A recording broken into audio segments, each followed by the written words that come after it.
Hello everyone, welcome back to my channel. तो आज की वीडियो बहुत ही ज़्यादा इंटरेस्टिंग एंड हेल्पफुल होने वाली है फॉर आइल्स कैंडिडेट्स। चाहे आप एकेडमिक हो चाहे आप जनरल हो, इस वीडियो को एंड तक जरूर देखना।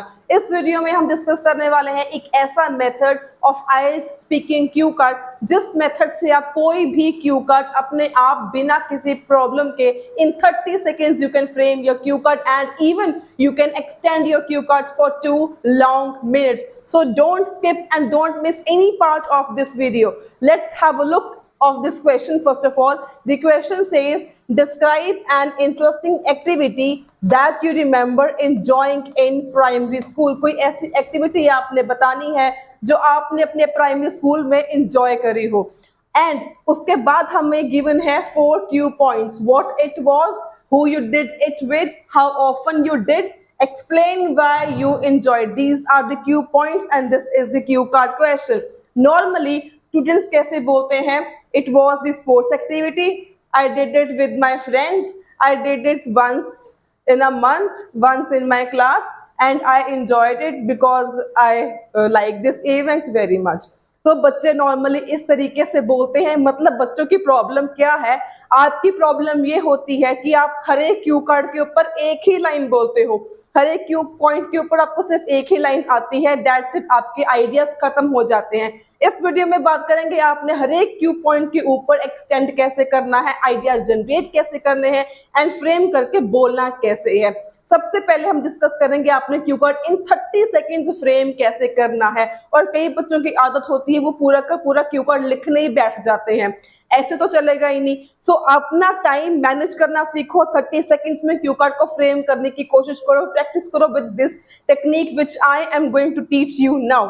तो सबसे पहले आपने जनरल सेंटेंसेस दो अपने माइंड में सोच के रखने हैं। प्राइमरी स्कूल के बारे में सोच सकते हो कि मैं इस स्कूल में पढ़ता था एंड मेरे को वो अभी भी दिन याद है जब मैं अलग अलग एक्टिविटीज में पार्टिसिपेट किया करता था।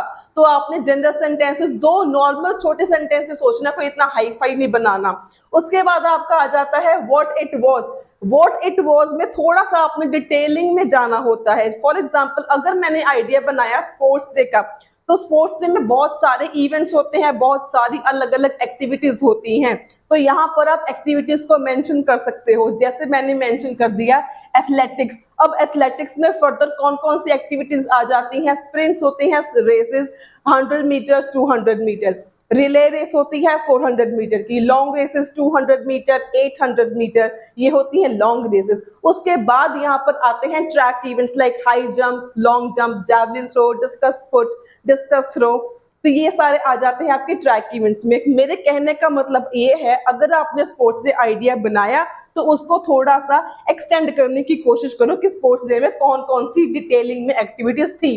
ठीक है, उसके बाद सेकंड आपका क्यू पॉइंट आ गया, who you did it with, आपने ये एक्टिविटी किसके साथ करी। अब ये पॉइंट, सेकंड वाला क्यू कार्ड पॉइंट ऐसा होता है जहां पर आपने छोटी सी 4 to 5 सेंटेंसेस की स्टोरी बनाकर अपना क्यू पॉइंट का आंसर एक्सप्लेन करना होता है। अब यहाँ पर मैंने स्टोरी बनाई, मैंने यहाँ पे लिखा कि इंटरेस्टेड स्टूडेंट्स जो है वो अलाउड थे to participate in this activity, to in this event, लेकिन मेरे क्लास में से ओनली 10 स्टूडेंट्स वर इंटरेस्टेड और उनमें से भी सिलेक्शन होती है एंड मेरी क्लास में से उन 10 बच्चों में से 3 बच्चों की सिलेक्शन हुई। ये मैंने छोटी सी कहानी बना दी यहाँ पे। तो आपने भी ऐसे कोशिश करना है, जो भी आपका क्यू कार्ड है उसमें सेकंड वाला बुलेट पॉइंट पे आपने छोटी सी 4-5 लाइनों की अपने क्यू पॉइंट आइडिया के रिलेटेड छोटी सी स्टोरी क्रिएट करनी है आपने। उसके बाद आ जाते हैं थर्ड वाले क्यू पॉइंट पे। थर्ड वाला है हाउ ऑफन यू डिड, आप ये एक्टिविटी कितनी बार आपने करी है। हाउ ऑफन का जवाब देना बहुत ही ज्यादा जरूरी है। तो इसमें भी मैंने छोटी सी स्टोरी क्रिएट करने का सोचा हुआ था माइंड में, एवरी ईयर। ठीक है, मैं यहाँ पर ऐसे बोल सकती हूँ कि मेरे स्कूल में ये एक इवेंट होता था, एवरी ईयर होता था, जो मंथ के, जो ईयर के एंडिंग में दिसंबर में होता था, 2 डेज का ये इवेंट था। तो मैं हमेशा हर बार मेरी सिलेक्शन हो जाती थी, as I was very good in sports, तो मेरी हर बार सिलेक्शन होती थी। तो मैंने एवरी ईयर इसमें पार्टिसिपेट किया है till my 12th standard, from my primary age, from my primary classes till my secondary classes, मैंने हर एक साल मैंने यहाँ पर पार्टिसिपेट किया है। तो यहाँ पर भी मैंने छोटी सी कहानी बना के बोला। ट्राई करो एक सेंटेंस में आंसर मत दो, अपने सेंटेंस को एक स्टोरी में कन्वर्ट करो, अपने सेंटेंसेस को, अपने आइडियाज को एक स्टोरी में कन्वर्ट करने की कोशिश करो। ठीक है, लास्ट आ गया एक्सप्लेन व्हाई यू एंजॉयड। जहां पर भी एक्सप्लेन होता है, एक्सप्लेन हाउ यू फेल्ट या explain how it helps, explain how you why you enjoyed, explain आ गया और व्हाई आ गया।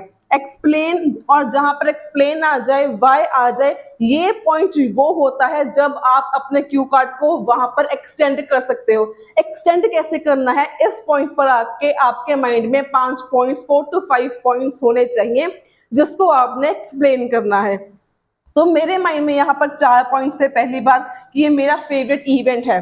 इसके अलावा आप इसमें और इवेंट्स भी ऐड कर सकते हो कि मेरे स्कूल में और सारी एक्टिविटीज भी होती थी, लेकिन ये मेरा one of the favourite events था। उसके अलावा मैंने एक और ऐड कर दिया कि I was declared as the athlete of the day in that event. उसके बाद आ गया कि अनफॉर्चुनेटली मेरी लेग इंजर हो गई थी, लेकिन फिर भी I manage to secure first position in 100 metre sprint races. तो मैंने यहाँ पर छोटा सा एक ट्विस्ट, थोड़ा सा सस्पेंस डाल दिया ताकि एग्जामिनर मेरे क्यू कार्ड को सुनता रहे, मेरे को स्टॉप मत करे। उसके बाद मैंने यहाँ पे बोल दिया ये 2 डे का इवेंट होता है तो हमें अलग अलग एक्टिविटीज में पार्टिसिपेट करने का मौका मिलता है। इन दी एंड मैंने बोल दिया winning the title and trophy place beyond the 7th heaven. मैंने यहाँ पे एक ईडीएम यूज कर दिया। तो दिस इज हाउ सबसे पहले आपने अपना जो क्यू कार्ड है वो आपने प्रिपेयर करना है इन 30 सेकेंड्स। कोशिश करो इंट्रो अपने माइंड में सोच लो।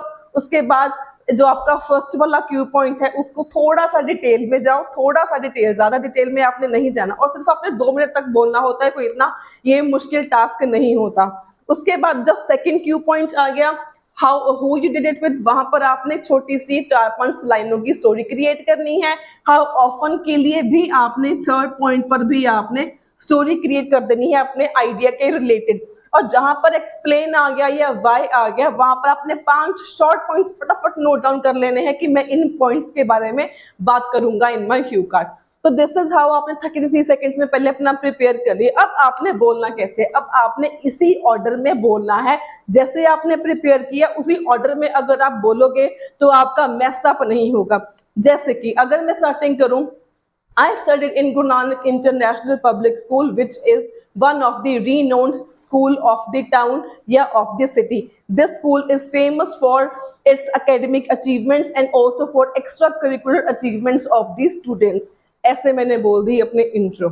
उसके बाद आता है आपका मेन क्वेश्चन का answer, describe an interesting activity. Here I would like to describe about the sports event that I enjoyed the most when I was in my 5th या in my 6th grade। तो मैंने main question का answer बोल दिया। I would like to describe, यहाँ पर ये line बोलनी जरूरी है ताकि एग्जामिनर को शो हो जाए आप किस क्वेश्चन का आंसर बोल रहे हो और आप ऑर्डर में बोल रहे हो। उसके बाद आपका आ गया व्हाट इट वाज। अब आपने इसका आंसर भी कैसे देना है। It was actually the sports day which was held when I was in 5th standard. It was the year 2002 as far as I remember। तो मतलब मेरे कहने का मतलब यहाँ पर ये है what it was को आपने it was actually the करके आपने बोलना है ताकि अगेन एग्जामिनर को ये शो हो जाए कि आप ये वाला क्यू पॉइंट कवर कर रहे हो। एंड आपको हर एक क्यू पॉइंट कवर करना जरूरी है। जरूरी इसलिए है, आपको क्यू पॉइंट्स गिवन ही इसलिए होते हैं ताकि आपका ऑर्डर वाइज कोहेरेंटली और फ्लुएंटली आपका बन जाए। तो आपने इसको रेफर करके बोलना है। This is the format, this is the pattern, आपने बोलना कैसे है, राइट। तो it was actually the sports day which is held every year in my school and it was in my 5th grade when I enjoyed a lot. It was in the year 2002 as far as I remembered and I took participate in the athletics which includes sprints races, relay races, long races and track events including high jump, long jump, discus throw, javelin throw। तो मैंने इस तरीके से अपना first Q point का answer दे दिया। तो आपने भी ऐसे ही बोलना है। तो उसके बाद आप आ गया who you did it with। अब इसका आंसर आपने कैसे बोलना है। only interested students, all the interested students were allowed to participate in this event and from my class we were 10 students who were interested and we went for the selection criteria and out of 10 students, only 3 got selected, and I was very fortunate, and as I again got selected for the next sports event. तो मैंने यहाँ पर again एक छोटी सी story बनाकर मैंने अपना answer बोल दिया, और एग्जामिनर को ये भी शो हो गया कि मैंने सेकंड वाला क्यू पॉइंट यहाँ पर कवर कर दिया है। उसके बाद आ गया हाउ ऑफन यू डिड। सो आपने ऐसे बोलना है, this event sports day is held every year in my school. तो आप मैंने इस बोला क्योंकि मेरे स्कूल में अभी तक ये होता है, और सेकंड इसमें मेन बात, मैंने आइडिया वो चूज किया जो मेरा रियल लाइफ एक्सपीरियंस था। अगर आपका भी कोई रियल लाइफ एक्सपीरियंस आपको याद है तो आप कोशिश करो अपने क्यू कार्ड्स में रियल लाइफ एक्सपीरियंसेस को एक्सप्लेन करो, क्योंकि उनको एक्सप्लेन करना बहुत इजी हो जाता है और आप फ्लुएंटली उसको एक्सप्लेन कर पाते हो। तो इसीलिए मैंने भी अपनी रियल लाइफ में से अपना एक्सपीरियंस को सिलेक्ट किया बोलने के लिए।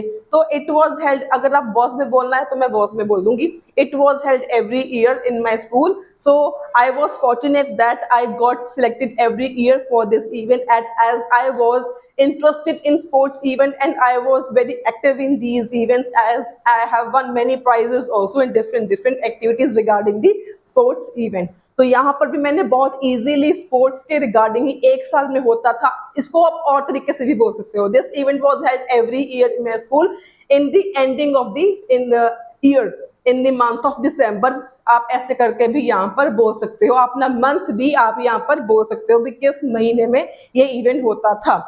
ठीक है, तो उसके बाद आपका आ गया एक्सप्लेन व्हाई यू एंजॉयड। यहाँ पर एक्सप्लेन था, व्हाई था, तो मैंने 4 पॉइंट्स यहाँ पर लिख रखे थे जिसको मैं बोलूंगी। Actually I enjoyed this event a lot, as it was one of my most favourite events, including art competition, dance competitions, fancy dress competitions, आप कुछ भी और बोल सकते हो। Apart from this, I was declared as the athlete of the day when I was in the 5th grade. So that's why I enjoyed the most when I was in my 5th standard. मैंने यहाँ पर proper refer कर दिया। उसके बाद आ गया although, मैंने यहाँ पर एक डिफरेंट सेंटेंस टाइप भी यूज कर दिया ताकि मेरे को एग्जामिनर को सेंटेंस फॉर्मेशंस में, मेरी ग्रामर्स में वेरिएशन नजर आए, इसलिए मैंने यहाँ पे यूज कर दिया एक छोटा सा ट्विस्ट, जहाँ जैसे मेरे को कुछ अलग सा सेंटेंस मैं बना सकूं। Although my leg got injured during one of the races, but still I managed to secure first position, and that's why I was declared as the athlete of the day when I was in my 5th standard.